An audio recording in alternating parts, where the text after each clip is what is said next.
Hey everybody, welcome back to my channel. If you are new here, thanks for stopping by. Don't forget to hit that subscribe button before you go.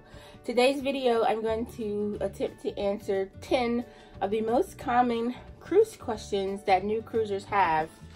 Now, I by far am no cruise expert. I'm just going to give my personal opinion on the situation and each of the questions on what I think is most relevant as far as that question is concerned. So if you are interested, stay tuned. Question number 1, is cruising expensive?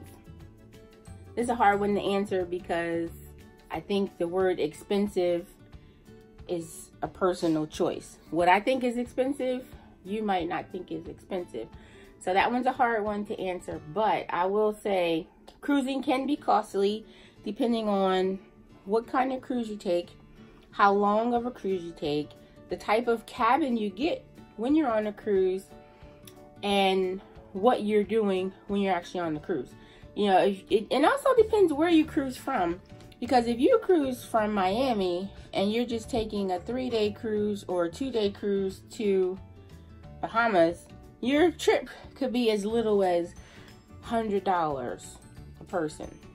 If you're cruising further out, taking a longer cruise, and you're cruising from a port, say like Baltimore, which is the closest port to me, and if I want to go to the Bahamas from Baltimore, it's going to take 7 days for that cruise.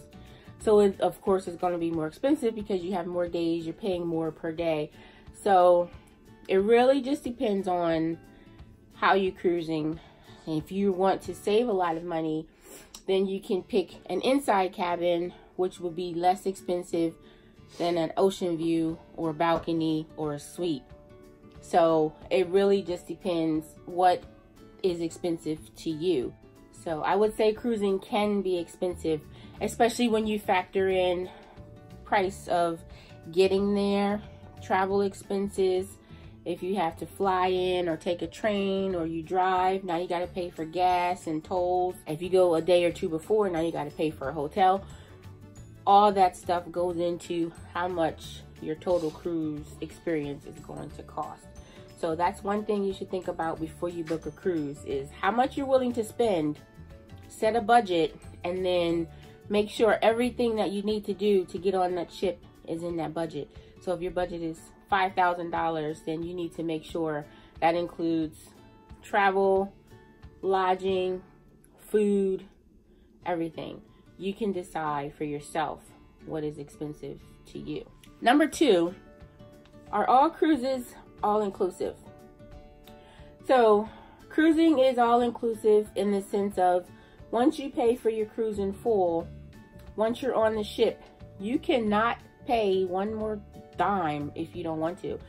Food is included in your cruise, certain places, the buffet, the main dining room, things like that. They have some specialty shops on the ship that are included as well. So that's something you can look on the website, or once you get there, you look in your daily whatever communication that your particular ship has and find out where you can eat for free. A lot of the entertainment on board is included, as well as water and particular types of juice. Like I know for Carnival, which is a cruise line that I cruise with, you can get lemonade and iced tea all day for free. So you have to really look and see what is included in your cruise fare. Now there are extra costs if you want to go to like a specialty restaurant, if you want to purchase soda, or if you want to purchase alcohol, things like that. There are also things on board like bingo, the casino, some activities you have to pay for on board as well, but you don't have to if you don't want to. So it can be all-inclusive in the sense that with your cruise fare paid in full, you are guaranteed food and beverage and some forms of entertainment for free. Number 3, are all cruise ships alike? Cruise ships are not all alike. And now with the competition being so heavy, these cruise lines are coming out fist first with trying to keep the entertainment separate and different. You know, right now the Norwegian cruise line, one of their ships has like a a racetrack, go-karts on there. Royal Caribbean has the surfing flow rider, and they have the water show, and they have the ice skating rink. Carnival has the sky ride, and their new ship coming out is going to have a roller coaster. Everybody is trying to outdo everybody else. So all cruise ships are definitely not alike. Now, some cruise ships, like Carnival Cruise Line, they have classes of cruise ships. So a lot of those classes where there may be 3 or 4 ships in a class have the sort of the same layout. Everything on the ship is different though. The overall layout of the ship is sort of the same, but no 2 cruise ships are. Number 4, is cruising like going to Vegas or to a resort? Cruising is definitely not like going to Vegas. As someone who has been to Vegas about 5 times, Vegas and cruising are completely different. You know, when you're on a cruise ship, you're there in that one space doing everything that's offered there until you get to a port, then you can get off. With Vegas, Vegas is lights and glamour and you know, just action 24/7. Walking the strip, going to Old Vegas, going to see Grand Canyon, things like that. You can have all your entertainment in Vegas, just walking the strip, seeing the people, all the different characters that you can take pictures with. Each hotel in Vegas literally has their own world inside of it. You go inside, there's malls, there's shows, entertainment options. All these things are in each hotel, which is what their attraction is, to bring people to their hotel. Sort of like with the cruise ships, how they're competing to keep everybody coming back. These hotels in Vegas are doing the same thing.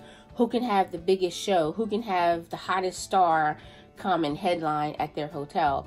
Some of them have amusement parks inside of them and water shows. Like, you know, Treasure Island has that big pirate show outside of it, which is a really awesome free show. Go to New York, New York, go on the top, that roller coaster. We say that the Stratosphere, it has the roller coaster that hangs off the side of the building, which is literally thousands of feet in the air. You can go to MGM and they have lions there. You can go and watch the lions. So you have to try Vegas and see all the different things it has to offer. As far as a cruise being compared to a resort, it almost is the same as a resort, in the sense that once you pay for a resort, you can pretty much stay on that property and have all your entertainment right there. I know a lot of the all-inclusive resorts have casinos, they have entertainment, you know, the Vegas type shows, stage shows, just like the cruises have. They offer excursions, especially if it's on the beach. You can do different snorkeling, scuba diving, wave runners, ATVs, all that type of stuff. And you can sort of have the same thing with the cruise ship, as far as once you're on the ship, your entertainment is right there. So those two offer the same type of comparison that way. Number 5, isn't cruising just for newlyweds or the nearly dead? That's funny to me. Cruising is definitely not just for newlyweds and old people. If you've been on a cruise, the age range on a cruise is so wide that you're just like, wow, you have brand new babies and you have 100-year-old people playing shuffleboard. And then you have everybody in between. And I think I've noticed so many more people, you know, mid-20s to early 50s. I think that's like the biggest range of cruising, because those are the ages where we're adults now. We want to have fun. We want to have the biggest bang for our buck, and we want to see the world a little bit cheaper than flying and staying someplace, which is one of the great things I love about cruising. I can see 2 or 3 different places in a week and be like, I can check that place off my list. I've been here, I've been here, I've been there. So on board, there is something for everybody of every age. So it's not just for those who just got married, let's go on our honeymoon and take a cruise, and for those who just want to sit out and spend their last days basking in the sun. Cruising is for everybody. Number 6, will I get seasick? That is another unanswerable question, I think. I can give my opinion. It's hard to tell. It depends how sensitive you are to motion. And it also depends the time of year that you cruise. I've gotten seasick, which I don't even think was seasick, one time. And that was on my honeymoon cruise in 2012. And we were coming back. And it was just a really windy, rocky, rough weather day. So the ship was really moving, like we were walking and you're literally like, ooh, bumping into people type of thing. And even then I didn't get sick. I just got a little dizzy. So I was like, okay, sit down, close my eyes and let the feeling pass away. But when you're going during hurricane season, you know, if you're cruising between August to November, might have more rough seas than you would if you're cruising May to July. People who are naturally seasick or get queasy in cars or moving might feel it a little bit more than others. But there's so many different things that you can do. You can get the patch that goes behind your ear. I've seen bands that people wear. You can take pills that will help you not to get seasick. There's something, I can't remember. Somebody said you can drink something to help you with seasickness. I definitely think that it really depends on your sensitivity to motion.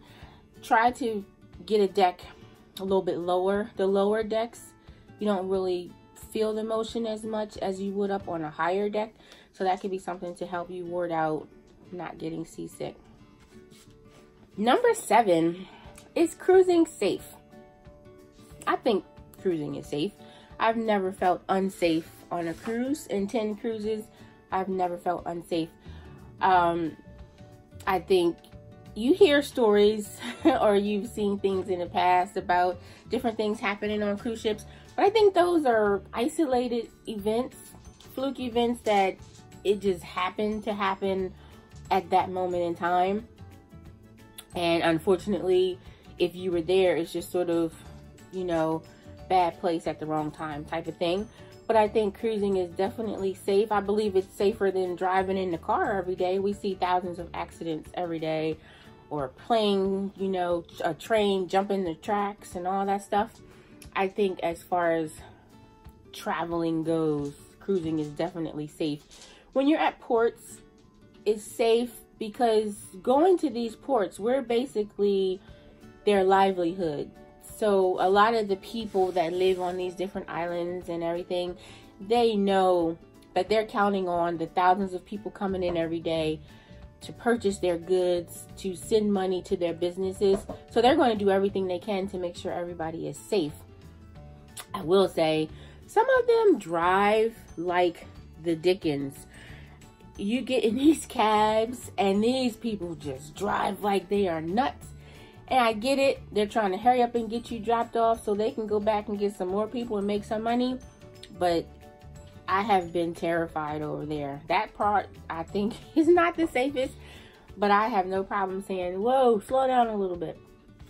But as far as going and touring the different areas, I think you should be able to feel safe going over and seeing what the world has to offer and not worrying about something that's going to happen. But at the same time, always be aware of your surroundings. You know, hold your purse, keep your money secure, keep everything as locked up as possible, because we are still in a world where people feel that it's okay to rob somebody or to steal something. You just have to be aware of what's going on around you. And for a lot of people who say, oh, I don't want to go on a cruise because I can't swim or I can't drink that much water. If something happened, these cruise ships are so prepared to, you know, that's why you go to the muster drill, to learn where your station is, how to get on your lifeboat, how to wear your life jacket if, for God forbid, something were to go down. You just take clues from the people that are working there. They are trained to help you in an emergency situation. As far as falling off the ship, you know, those bars are made so you can't just fall off. you'd have to climb, you'd have to be lifted, you'd have to be pushed, or you'd have to jump. So don't do any of those things and you're safe. Number 8, will I get bored? Just like expensive is a personal thing, boredom is a personal thing. If you get bored on a cruise ship, chances are you are way too hard to please and you probably should have stayed home. There's so many different things to do on a cruise ship. You can literally lay on your deck and chill and people watch and enjoy that all day. There's so many things to do. You can go to the casino, you can go to bingo, you can go to the comedy show, you go to karaoke, they have clubs, they have hairy chest contests, belly flop contests, drinking contests, so many different things, arts and crafts. My personal favorite is the trivia. So many different things to do on a cruise ship. And if there's not something to do, you can make something to do. Go to the library and read a book. Go to the game room, play a game. Walk around and talk to people, meet people. There's so many interesting people on a cruise ship that you would be surprised all the new friends that you can make just by doing that. Join a Facebook group associated with your cruise. There's always the groups that have group activities like meet and greets and slot pulls, scavenger hunts, gift exchange, so many different things to do. If you get bored, that's just pretty much your fault and you need to reevaluate why you get bored so easily. Number 9, will I get fat? I've heard of people gaining weight on cruises. I don't know if I've ever gained weight on a cruise because I didn't weigh myself before and I don't weigh myself after. I think if you're doing everything in moderation, which is real hard to do on a cruise because it's just so much food 24 hours a day and you want to try it all. But there's also a lot of walking on a cruise ship. Like if you take your phone or a Fitbit or a step counter and see how many steps a day you take during a cruise, you're actually getting in a lot of exercise and you're burning a lot of the calories that you're taking in, because walking that ship, you can do like so much. Take the stairs instead of the elevator if you want to, keep yourself busy. Believe it or not, they do have gyms on the ship, so you could go and walk on the treadmill. I've heard it's a beautiful view. I don't go in there, so I don't know. But walk around the track. Usually up on the sports deck, there's always a track you can walk first thing in the morning before everybody starts getting up and hustle and bustle. Not to mention when you get off the ship, when you're in port, there's so much walking that you could do just by sightseeing and everything. So I don't necessarily think you would gain a lot of weight. Maybe a pound or 2, maybe even up to 5, depending on your activity on the ship and how much you're actually eating. But also stay hydrated. Drink a lot of water. Order some water or something like that. But the ship's water is good too, even though sometimes it can be, have more salt in it. So you might swell up a bit with that. And a lot of times the weight gain that people think they get is water swell. And once that goes away, you get that water out of your system, you will be surprised how much weight you can lose when you come back off a cruise too as well. So enjoy yourself. Don't worry about whether or not you're going to get fat. You're on vacation. Enjoy it. When you come home, work it off. And number 10, our last question is, can I stay in touch? Yes, you can. There's always a big debate. I'm in several cruise groups online about being plugged and being unplugged. And it's this whole divide of, oh, I'm unplugged on a cruise. I'm unplugged on vacation. I want to just leave the world behind. And then there are those like me who say, I'm plugged in so hard, you would think I was still home. And that's because I'm a social person. I need to stay up with what's going on, even though I'm on vacation. Not to mention, I want to upload my pictures. My family, my friends, people are waiting for me to upload. People are waiting to see how much fun I'm having. I might just be throwing it in their face just a little bit that I'm on vacation and they're not. But you can stay in touch with anybody you want to. All these cruise ships now offer Wi-Fi. They all have different packages. Carnival has the Hub app. I'm sure the other ones have some type of app as well. They all have like libraries and media rooms where you can go and use their computers. And you know, of course, there's a charge for using the internet, but you can definitely stay on track with everything. You can still check emails if you want to. You know, if you still need to do some sort of work while you're on vacation, or if you just want to check your Facebook, Instagram, Snapchat, Twitter, all that. Keep everybody afloat of what you're doing. I like to stay plugged in because, like, for Facebook, you can check into where you are and they keep track of that. You know, I had a post one time that Facebook told me that I checked into over 200 places in the year 2017. And that really was like, wow, I was at 200 different places in 2017. Even if it was just 2 towns over, or I was over in Jamaica or somewhere. It just sort of let me know that, wow, I'm doing all this stuff. And I wouldn't have been able to do that if I was not plugged in. You know what I mean? So social media nowadays, the internet is basically how we live. So you can definitely stay plugged in. If you're going on a cruise, research that cruise line. Find out if they have an app, download it to your phone. Once you get on board, find out if the internet package is something you are willing to invest in. Enjoy yourself. If you want to choose not to post or not to check out what's going on, you can do that. Let's just not make anybody feel bad for what choices. Hey everybody, there you go. The top 10 most common questions of new cruisers or cruising in general. I hope this video was helpful. Answer some of the questions down below if you have a different answer than I do. Let's help everybody out who might check out this video and want to hear some different perspectives on the questions. I really appreciate you stopping by. Don't forget to hit that subscribe button before you go, and I will see you in my next video. Bye.